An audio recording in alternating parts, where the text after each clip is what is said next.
Welcome to the Chaos Sector. We return to the Matrix. Where is the SPCA when you need them? Why do I ask this question?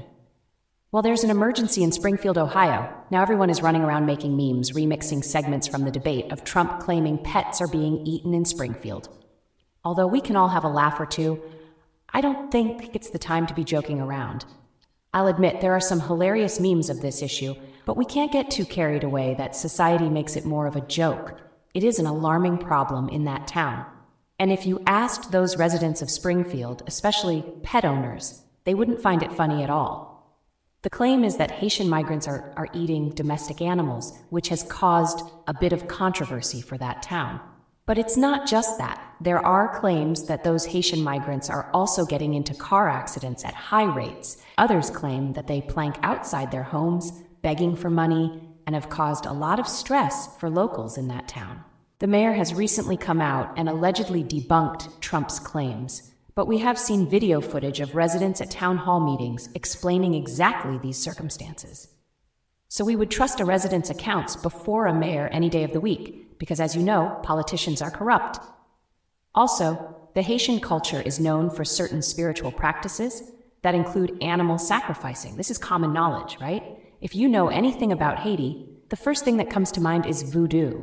Of course, Haiti is a war-torn, ravaged, and savaged country that is suffering from extreme poverty, lack of health and nutrition, and high crime rates. Now, if this is the condition in that country, there is no question domesticated animals are being eaten. As for Haitians that are in the United States, well, it's similar to the migrants that come from Central and South America. They bring with them the culture of their people. And if they are not willing to assimilate into the American culture, such as not viewing 15-year-olds as women who will bear children for them, then, well, that's exactly what you'll have. Males lurking around raping young girls because they see them as women who will bear children for them. And those Haitian migrants are not in the best circumstances, neither. They lack the assistance necessary to help them transform some of those cultural practices into more, well, civilized cultural practices.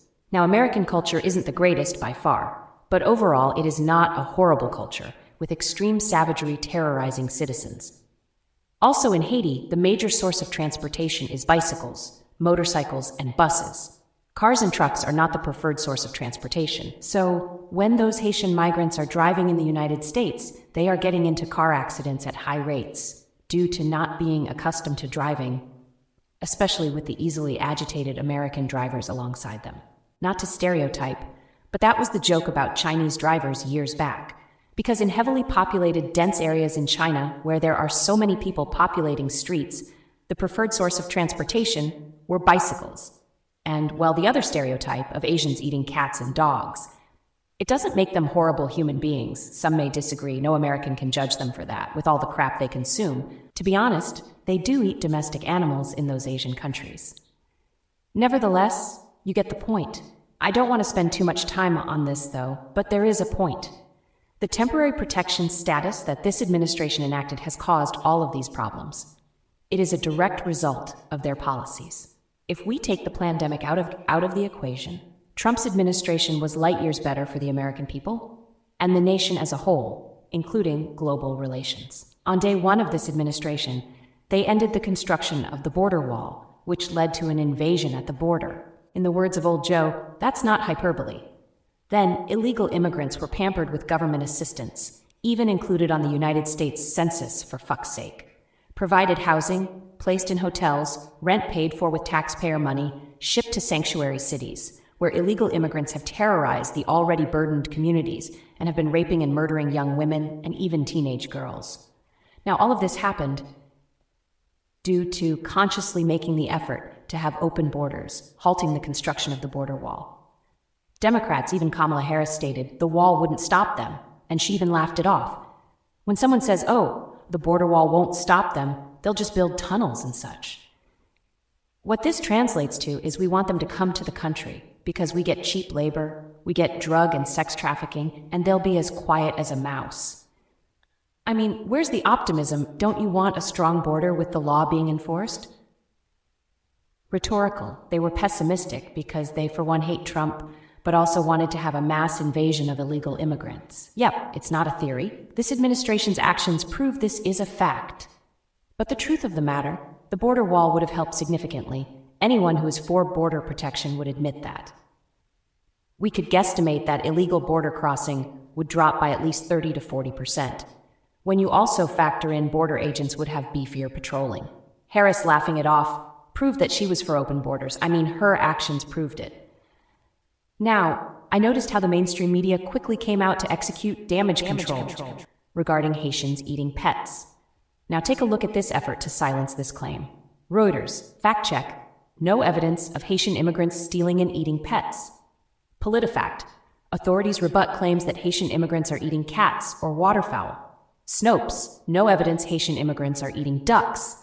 Now we know it's all a lie, based on their culture. Maybe not all of that population, but there are enough that are in fact eating domestic animals and ducks. We can even suggest that if Trump hadn't claimed it, it would have been reported by these same media outlets as a typical story that the residents of Springfield, Ohio were concerned about. But let's debunk it, because Trump said it.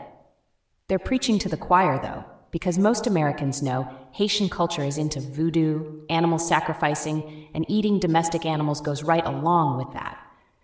We can say it's due to the extreme poverty, but then it could be based on the ritualistic practices as well. Now, we're not going to provide a video source of anything, just screenshots briefly, due to so-called fact-checkers working overtime to debunk these claims. Don't want the episode taken down due to, quote, misinformation. This is not photoshopped. This is a man holding what appears to be a gray goose. Now, here's the crazy thing about the so-called fact-checkers. The website Snopes had the nerve to claim there is no evidence Haitian immigrants are eating ducks, eating geese, or pets in Springfield, with the fucking image of the male holding clearly a bird walking down the street in broad daylight. I'm going to take a wild guess here and say that male is a Haitian. I don't think he works for animal control, where a neighbor called in a wild goose flying around in their front yard threatening their dogs, nor does he work for the SPCA, who rescued a goose who got its wing caught on a fence wire.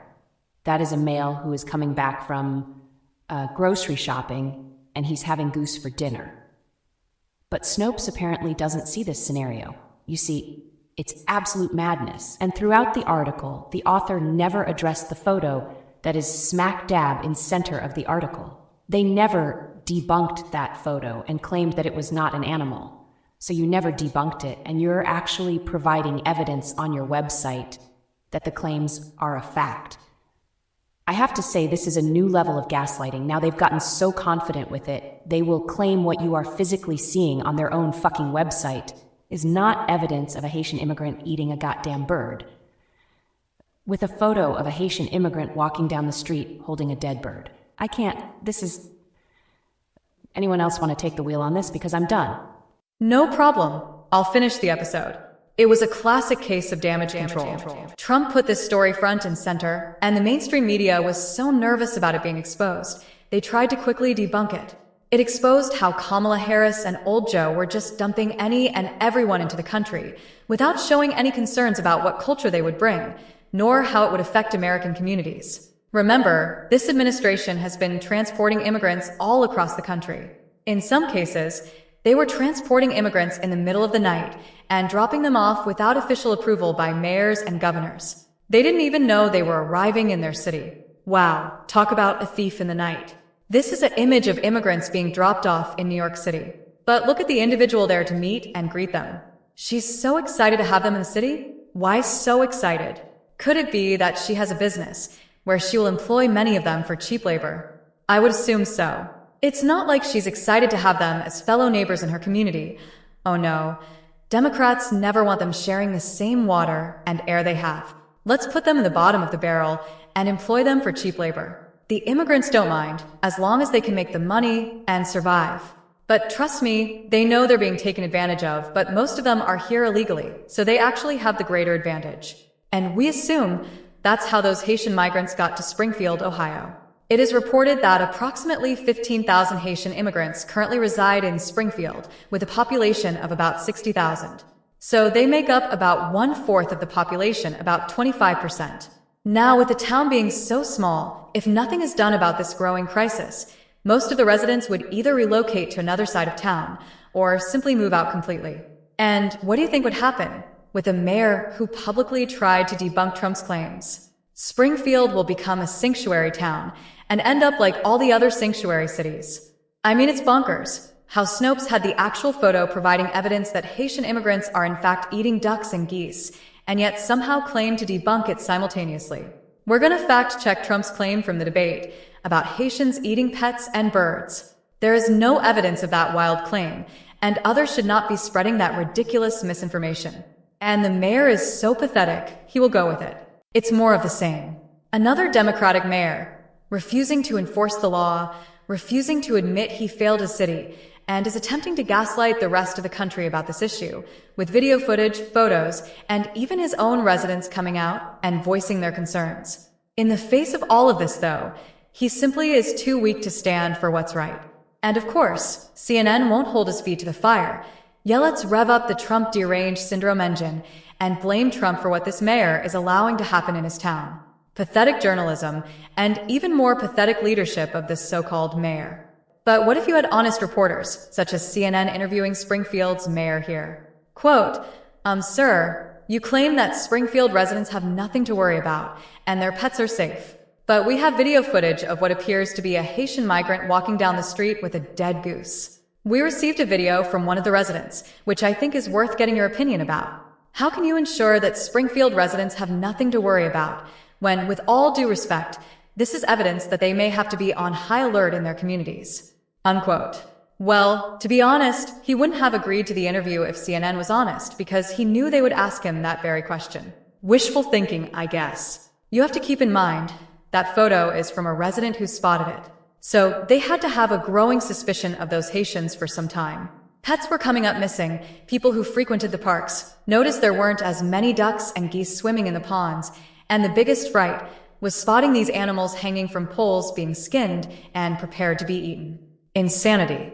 There were residents who spoke out about it at city council meetings. A family lost their child due to a Haitian crashing into a school bus, and it had to be what prompted them to address the issue with city council. Because apparently, those Haitians are not too fond of driving motor vehicles. Another resident spoke about that very fact, how Haitians in the community were constantly getting into car accidents and then acting as if they were in the right.